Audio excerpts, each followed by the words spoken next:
Assalamualaikum warahmatullahi wabarakatuh. Selamat pagi anak-anak ibu kelas administrasi perkantoran 1 dan administrasi perkantoran 2. Nah, kita masuk pada perabotan kantor atau office furniture. Nah, langsung aja ya. A. Konsep perabot kantor atau office furniture. Yang pertama, pengertian perabot kantor. Perabot kantor adalah semua peralatan atau sarana dan prasarana yang menunjang kegiatan administrasi. Biasanya perabot kantor ini terbuat dari kayu. Kayunya bisa berbentuk olahan, logam aluminium, plastik khusus, dan lain-lain. Perabot kantor ini biasanya tahan lama, dalam waktu yang lama, dan digunakan berulang-ulang. Selanjutnya, jenis-jenis perabot kantor. Yang pertama itu ada lemari. Nah, lemari itu kan banyak macamnya ya. Yang pertama, jenis-jenis lemari sebagai berikut. Nah, yang pertama lemari warkat. Lemari warkat dengan volume antara 0,5 meter kubik sampai 1 meter kubik adalah termasuk lemari golongan B. Lemari besar dari itu A dan lebih kecil dari golongan B disebut golongan C. Nah, misalnya itu intinya lemari itu banyak macamnya ya, mulai dari yang kecil sampai yang besar tergantung fungsinya di kantor itu. Selanjutnya lemari rak. Lemari ini biasanya digunakan untuk dokumen yang sedang diproses pengerjaan. Tujuannya agar mudah mengambilnya. Nah, itu seperti contohnya lemari rak. Terus lemari berangkas. Lemari berangkas ini biasanya digunakan untuk menyimpan dokumen rahasia atau mungkin uang penyimpanan sementara di kantor. Dan biasanya lemari ini memiliki kunci khusus ya. Jadi ada uang kantor atau uang perusahaan sebelum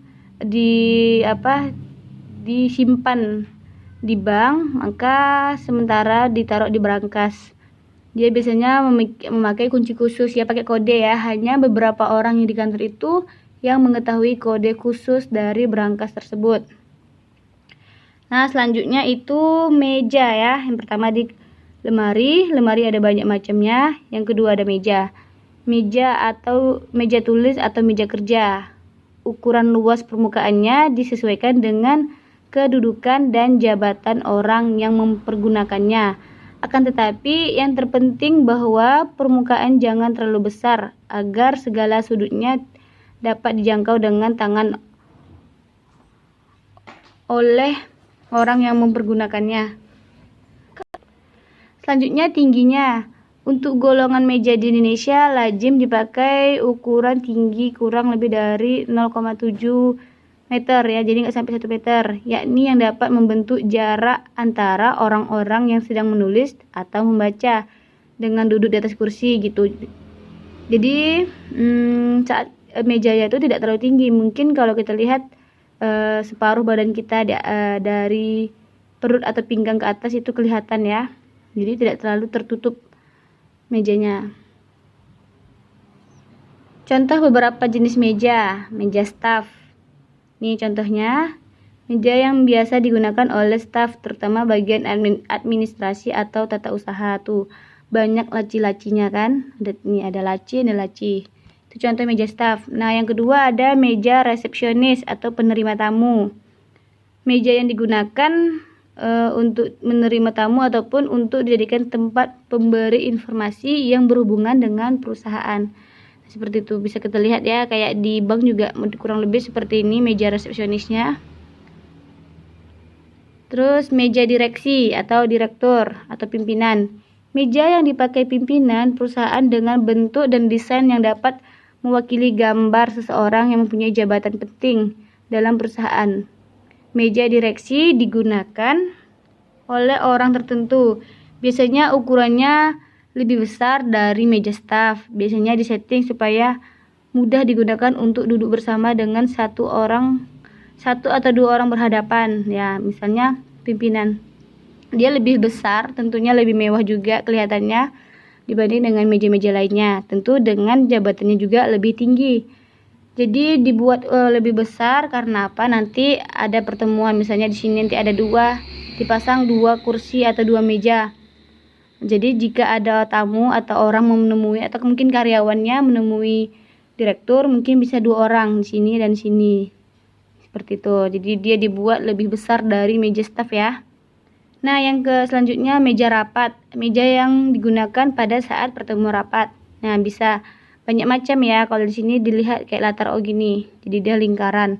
Ada juga seperti latar U. Ya, jadi banyak macamnya. Jadi dia kalau kalau seperti lingkaran ini kan kelihatan semuanya kan, muka-mukanya atau karyawan-karyawan lainnya. Nah, itu seperti meja rapat. Selanjutnya ada meja samping. Meja samping itu biasanya digunakan oleh seorang sekretaris dalam pimpinan. Biasanya disebut meja return. Nah, ini seperti ini dia. Ini ada mejanya dan ini aja. Jadi seperti latar L kan. Dia menyamping, menghubung langsung ke samping. Nah, selanjutnya setelah lemari ada meja dan ada kursi. Kursi memiliki berbagai jenis. Kursi digunakan sebagai tempat duduk pegawai di perkantoran. Adapun kursi yang baik harus memenuhi syarat sebagai berikut. Nah, dibuat secara kokoh, ya tentu ya kan.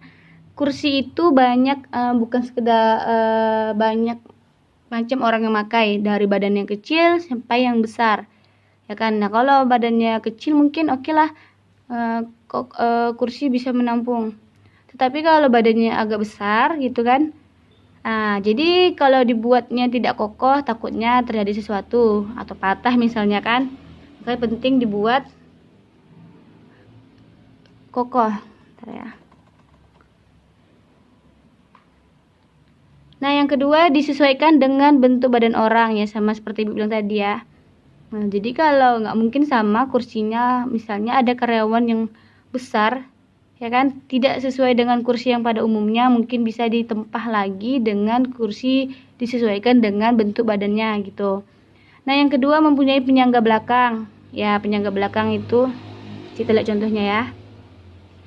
Mungkin kalau capek kan bisa senderan ke belakang gitu.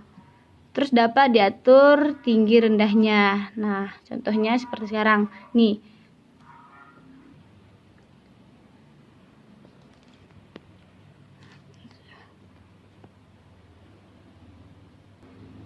Contoh beberapa jenis kursi. A. Kursi direktur. Umumnya ukuran kursi lebih besar dan lebih empuk. Mungkin tujuannya supaya pimpinan merasakan nyaman duduk karena harus duduk lama untuk mengecek semua laporan yang masuk. Nah, contohnya seperti ini. Ya, kita lihat ya kan, nyaman banget nih duduk di sini kan. Mungkin kita bisa tertidur kali ya. Ini dia lebih besar, lebih empuk, sandarannya juga besar banget. Nah, jadi kan sesuai dengan jabatannya juga direktur, maka disetting dari kursinya juga lebih spesial gitu. Karena alasannya kenapa? Karena tujuannya supaya pimpinan merasa nyaman duduk, karena harus duduk lama untuk mengecek semua laporan yang masuk, semua pemberitahuan, pekerjaan gitu. Nah, yang kedua kursi manajer, di bawah dari kursi direktur ya kan. Merupakan kursi yang didesain untuk pegawai yang memiliki jabatan manajer. Kurang lebih juga nyaman juga ya kan kursi manajer seperti ini. Nah, kursi sekretaris yang memiliki kursi tersendiri.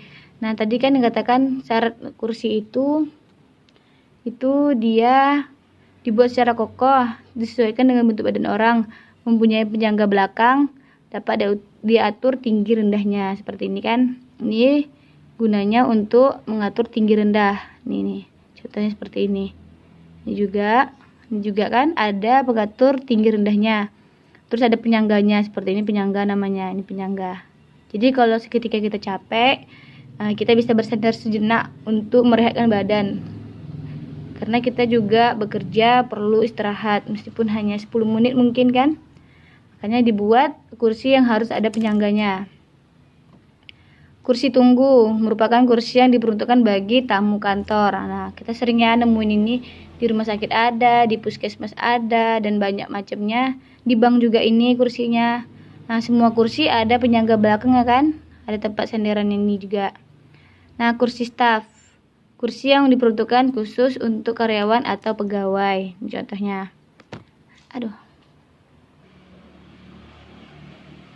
Nah, selanjutnya itu ada filing cabinet. Filing cabinet ini fungsinya untuk menyimpan map yang masih dalam proses pengerjaan. Biasanya tersusun dalam laci-laci yang berukuran 25 x 35. Tujuannya supaya bisa masuk map-map dokumen pekerjaan. Ini banyak macam filing cabinet ya. Di TU juga ada nih filing cabinet. Dia bukan dari bahan kayu ya, jadi terbuat dari bahan apa namanya ibu kurang tahu juga. Nih dia pakai laci-laci. Jadi nanti ada laporan yang masih akan dibuka lagi, mungkin sementara ditaruh di filing cabinet. Nah, selanjutnya laci-laci kartu. Biasanya banyak kartu nama yang diberikan oleh orang-orang yang bekerja sama dengan perusahaan. Nah, untuk menyimpannya biasanya digunakan laci-laci kecil untuk kartu. Memang sudah tidak begitu populer namun masih biasa digunakan. Nih contohnya ya, jadi dia banyak khusus untuk laci-laci aja. Mungkin katanya untuk kartu nama. Nah, selanjutnya rotary filling system atau alat penyimpanan berputar. Ini map ya kan, atau ordner yang disusun rapi seperti itu. Jadi dia berputar. Rotary adalah semacam filing cabinet, tetapi menyimpan arsip dilakukan secara berputar.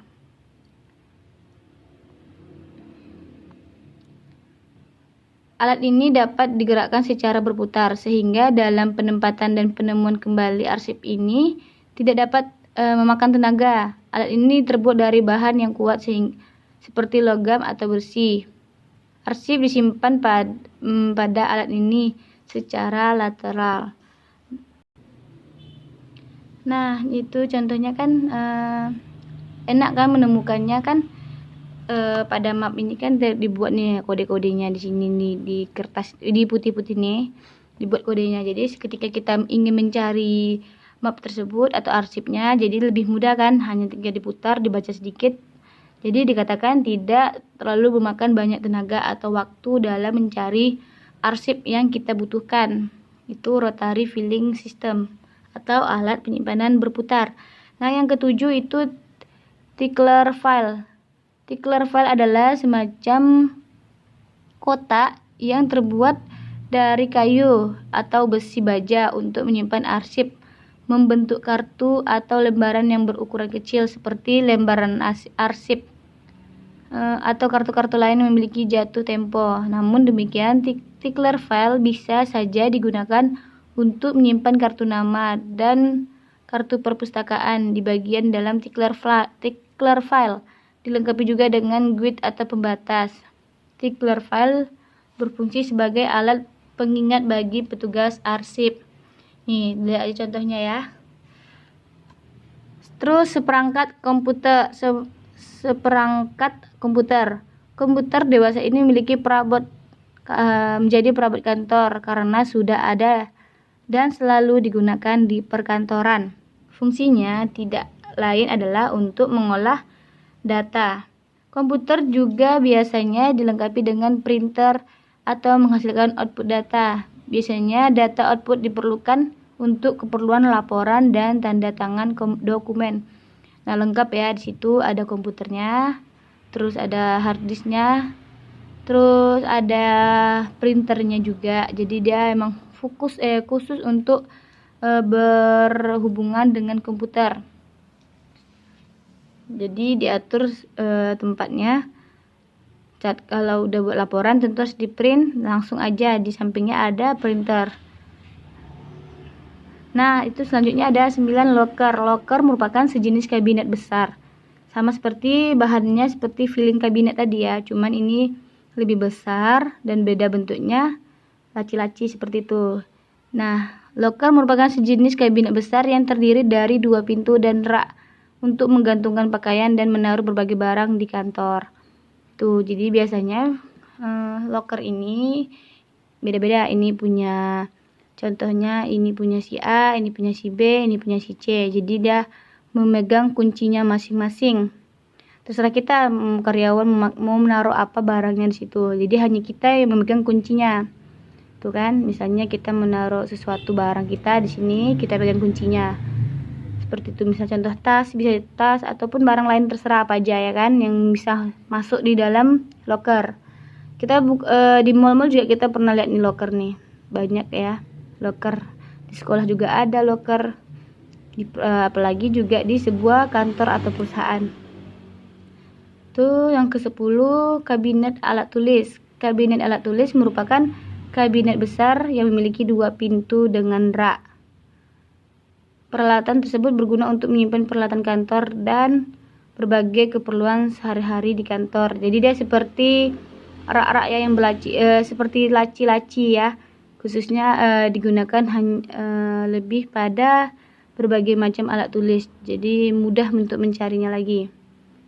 Nah, sekian dulu dari Ibu materi mengenai perabot kantor. Nanti lain kesempatan akan Ibu sambung lagi dengan materi yang sama, tetap masih perabot kantor. Oke nak, sekian dari Ibu. Kalau ada yang tidak paham bisa tanyakan Ibu langsung, WA Ibu, tanyakan apapun yang anak Ibu ingin tanyakan. Insya Allah Ibu akan menjawabnya. Oke, sekian dari Ibu. Terima kasih atas perhatiannya. Assalamualaikum warahmatullahi wabarakatuh.